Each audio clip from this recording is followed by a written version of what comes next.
goes on to festivals and new moons and Sabbaths. Again, Jews celebrated like 13 different festivals throughout the year. Passover, Purim, Feast of Tabernacles, to name a few.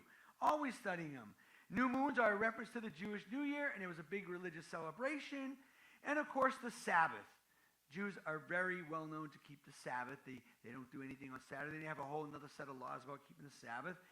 Now, again, today, there are Jehovah's Witnesses that do not celebrate Christmas or Easter or any other holiday because they just don't do that. Here, Paul says clearly, don't judge anybody in these things. He says, don't judge anybody in these things. Seventh-day Adventists. Again, they still hold to the Sabbath law. They have their church on Saturdays, and they don't do anything on Saturday, and so forth. So this is still happening today in our culture, where people are being judged. And listen, these people that are part of those organizations, they are judging you, saying you are not a real Christian. You are not complete in him because you are not doing these things. But Paul clearly said, you are complete in him, and put these regulations on. Our relationship to Christ is not determined by what we eat or drink or the holidays we celebrate or whether we keep the Sabbath or not. We are not subjected to that. How many of you have been judged if you take your kids trick-or-treating? Coming up next week, right? I've been criticized. How do you celebrate Halloween? I don't celebrate Halloween, what it's for. I just want my kids to have a bunch of candy so they get cavities. No, just kidding. Free candy. That's how I look at it. It's no celebrate nothing. So again, don't let people judge you in that. And people will. And again, some people have their convictions on Halloween. Have them. But whether you take your kids trick-or-treating or whether you don't, God's not going to sit there and say, bro, no entrance for you. That's not going to happen. That's not going to happen. How many of you have been judged because you put up a Christmas tree? I remember one year, this church put up a couple Christmas trees, and it was like, you put up a Christmas tree, that's a pagan sign, and they look at Jeremiah. God, he doesn't judge those things. He doesn't judge those things. That's what it tells me. What Paul is saying here is none of this is a salvation issue.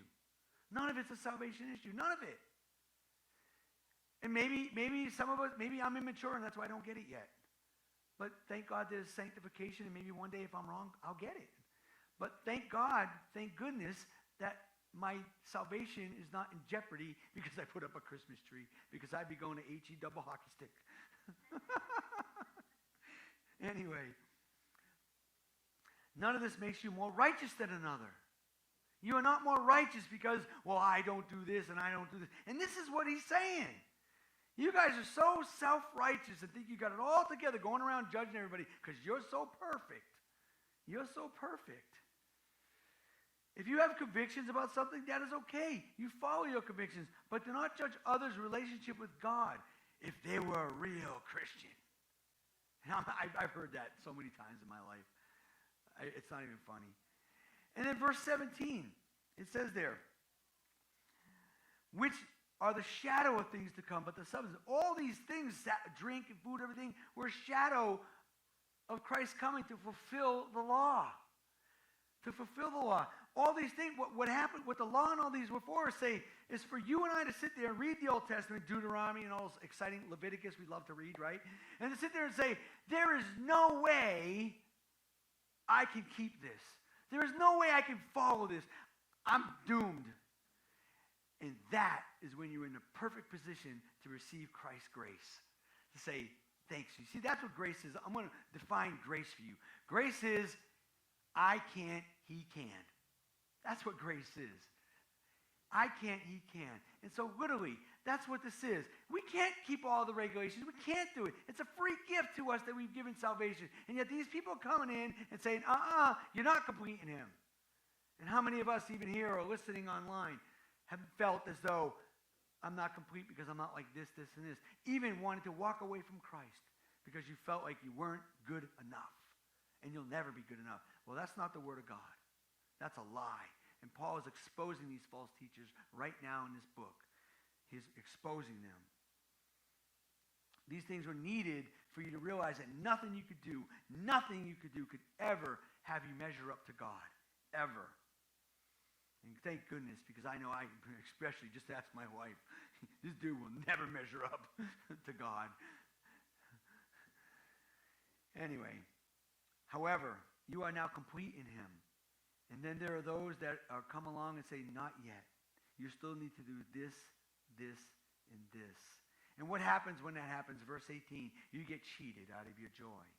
What does this lead to? You get cheated out of your joy, out of your reward, because you are now doing things with the wrong motive. You're doing things for a wrong purpose. You're doing things to earn God's favor that you can never earn. You are doing things because you want God to be pleased with you, realizing that's not what pleases God. Faith in him is what pleases him. Faith in him. You cannot earn God's favor. What this means is it causes you to think that if you do these things, that somehow God will reward you for it, or that it will keep you in a right relationship with God. See, that's the thing. If you drink Coke, your relationship with Jesus is doomed. God forbid you drink a Bang in church service.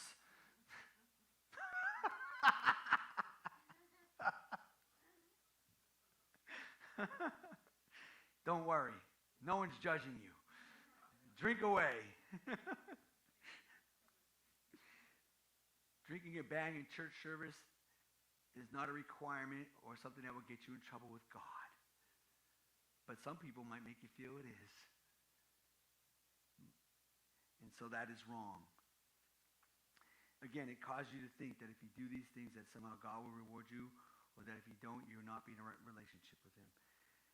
And what is the result of all those that put these requirements on you? It's called spiritual superiority. I am more spiritual than you, therefore I can judge you in these things. And that's horrible. Religious superiority makes you feel like garbage. When somebody comes along and says, you don't measure up. You're not doing this and this. You're not complete in him. You loser. That's almost what they're saying. It's just a lie. Religious superiority is a horrible thing, and it exists. Listen, it exists in the evangelical church as well, not just in sects and cults. It's in the Christian church, and I'll explain some of those ways in a bit, how it's in our own church today. It is false humility. If you are spiritual like me, that's a false humility. That's not real humility. Real humility is saying, I can't. God can. That's humility. Not, look at me, I'm keeping all the laws. Look how humble I am. That doesn't work. That doesn't work. It's called spiritual superiority. And how do you feel when they pull their religious superiority on you? You feel judged, you feel condemned, you feel unworthy, and you feel shame, don't you? Why do I want to go to that church, man? They make me feel like garbage every week because I can't live up to what their expectations of me are. And it makes you feel like garbage. It makes you feel shame. It makes you feel condemned. It makes you feel lonely at times as well. Horrible feelings. And then verse 19. It says, in verse 19, it says, and not holding fast to the head. See, these guys think they're holding fast to the head, Christ. No, they're not. They're not holding fast. They are holding fast to their regulations, their eating, their festivals, and so on. That's what they're holding on to, not Christ. Because if they hold on to Christ, they realize, God help me. I can't, but he can. See, these people are religious. They have religious superiority. They hold it over you. And what does this do to the church? The opposite of what it says right here. Here it says, from the head with the body nourished and knit together by joints and ligaments, grows with the increase that is from God. You see, we're to have unity. And unity is a beautiful thing. But what happens when you get these false teachers that come in and put all these other, it divides the church. And now they're fighting each other and they're judging each other, and it destroys the church. It causes disunity. Religious superiority will always lead to division. Will always lead to division. It divides, it separates, it stumps spiritual growth. Because now you're no longer growing in Christ because you're worried about all the regulations you trying to keep, and how they're putting that on you. There is no increase in spiritual maturity, and there is no increase in those who are coming to Christ. And this is what happens. There is no joy.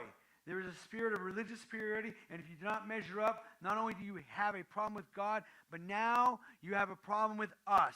You cannot be one of us, is what it says.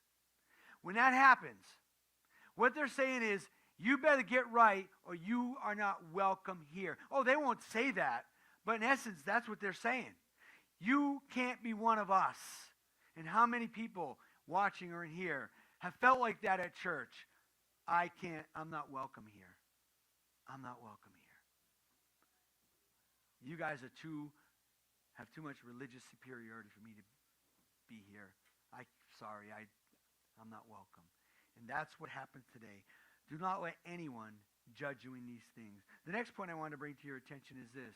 You should always remember that religious superiority has no value to you. It's no value to you. It doesn't help you. It doesn't make you more right with God. Paul reminds them that he previously told them, you died with Christ. Now, I was at a conference last week, and the pastor asked the question, what can dead people do? What can dead people do? Nothing. Dead people do nothing. They're dead. They're dead. Dead people can't do nothing. If we die with Christ, then there is nothing that we can do for God or to earn anything from God. We died. We're dead. So stop trying. You're dead.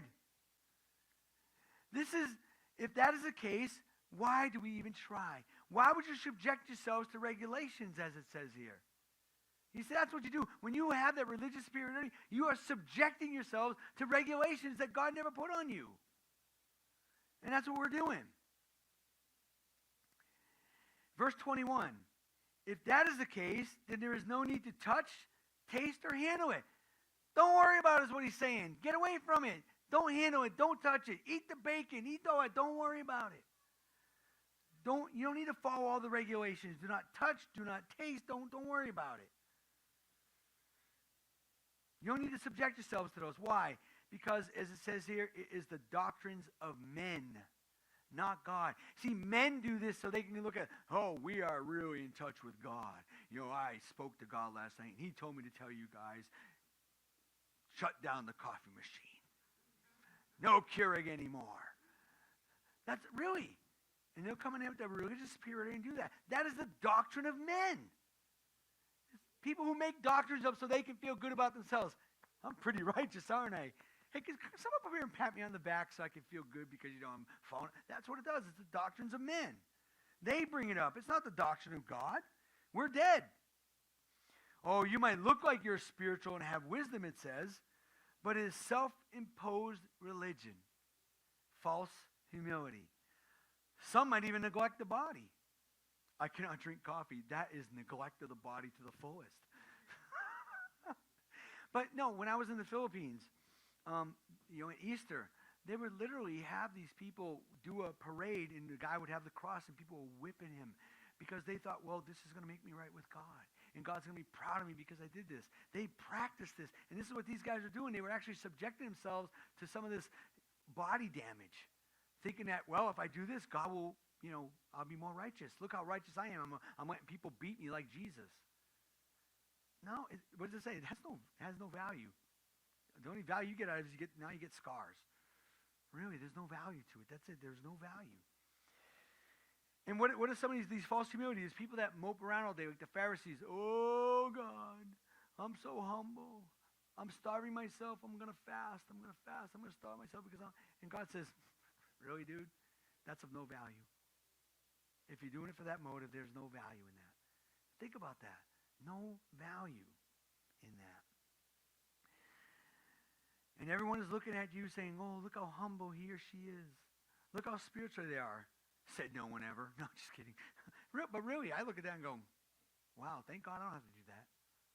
Thank God that I don't have to whoop my, I don't look forward to whoopings, Any of you? I don't look forward to, I don't look forward to waking up without coffee. That's a bad day. Things like that.